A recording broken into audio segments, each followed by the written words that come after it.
Steve Schmidt number 5. You guessed it, me. In the interest of fairness, I guess it's only proper to share a little bit about myself as well.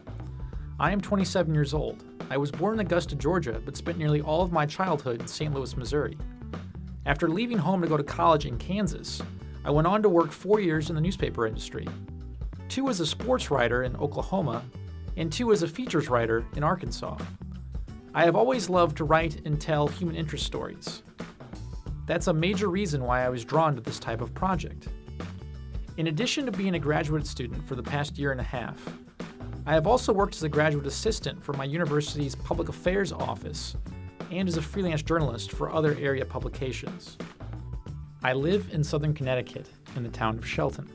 I should note that another Steve Schmidt resides in my town, while another is a physician who holds a practice there. I live with my girlfriend Kirsten and our dog Coco, who is never afraid to show off her dancing skills.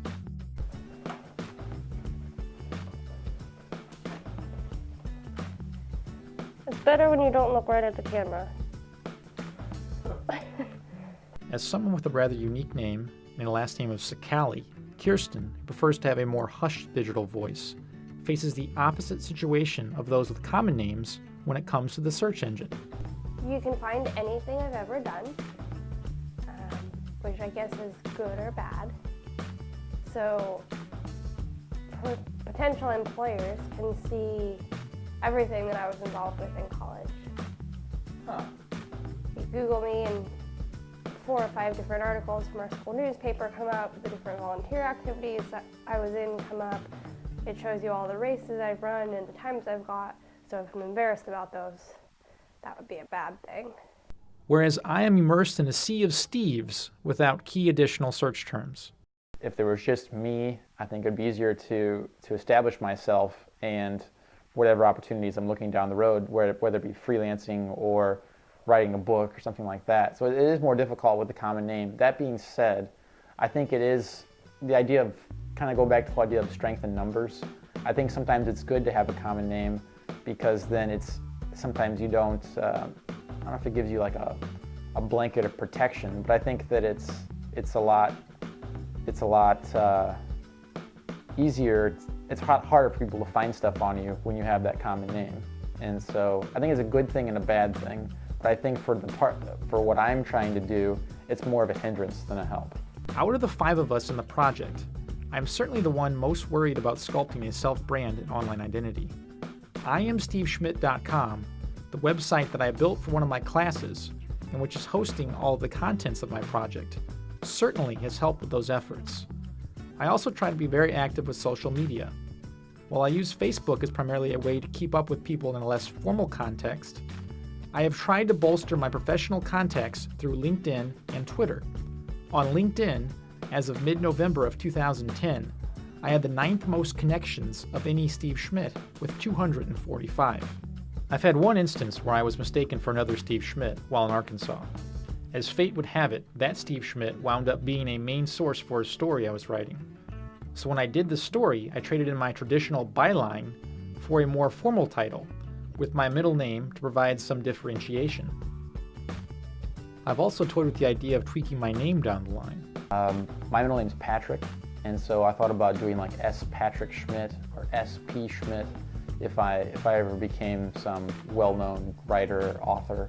The idea of adding a hyphen and an extra last name, though, has never crossed my mind. The whole history of surnames is really relatively recent in terms of the history of the world, and apparently the only reason it grew up was the need to really differentiate people with common first names. Well, maybe now that we have people with so many common last names, there's a need to further differentiate it, but I think it's probably going to have to be a decision made by each person. So 5 months and 4 Steve Schmidts later, what did I learn after gathering and editing all the videos and photos? Plenty. For one, the biggest trait we share is that we all consider ourselves to be liberal when it comes to our political leanings. Even though perhaps the most well-known Steve Schmidt worked as a senior campaign strategist for Republican John McCain in the 2008 presidential election. Furthermore, 3 of the other Steve Schmidts at one point have been teased by family and friends for having the same name as the Republican figurehead. I got that all the time, especially during the election. It's like, oh, why'd you say this? And then I get a link to some article of something he said and kind of laugh, haha. Yeah, you're the first person who's made that joke. Thanks. And what's also interesting about that is that my brother's name is Eric Schmidt, and Eric Schmidt is the head of Google. So there's also a lot of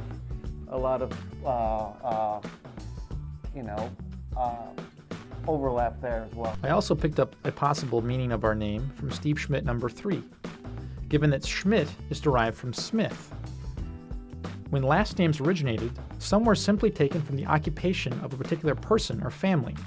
In our case, this would have been some type of smithing, such as blacksmithing or goldsmithing.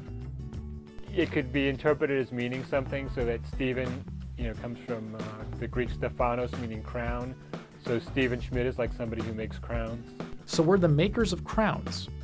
I like the sound of that.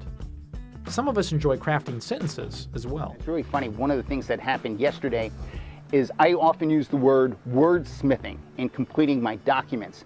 And in talking to this Steve Schmidt, he described himself as doing some wordsmithing. That's probably not a word a whole lot of people use to describe themselves. Perhaps the biggest revelation that I uncovered was simply how hard it was to conjure up interest in my project.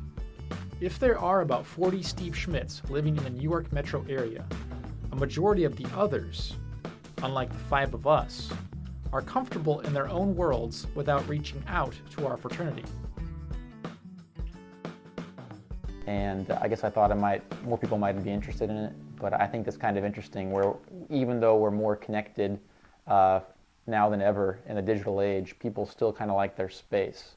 And so that's something that's kind of interesting to me. That being said, those 4 men were